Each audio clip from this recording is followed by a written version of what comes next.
my name is Sharice. If you're new, if you're not new, thank you for clicking on another video. So today's video is basically a makeup fail.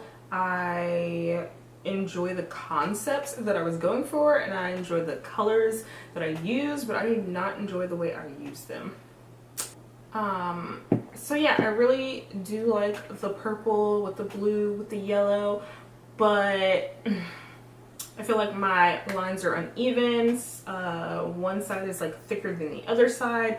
The yellow, this NYX yellow liner immediately cracks. Like as soon as I would place it on and it would start drying, it was just crack city. The other one, the Sapphire one, I think this is Sapphire.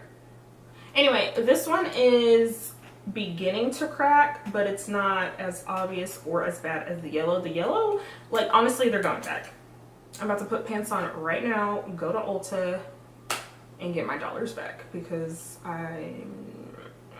So if you know of any sort of eyeliners or face paints or anything like that that I could put on my face that will not instantly crack, please leave those suggestions down below. I hope you like this video, and if you do, please give me a thumbs up so more people can see it, and I hope you subscribe, and I will see you guys in the next one.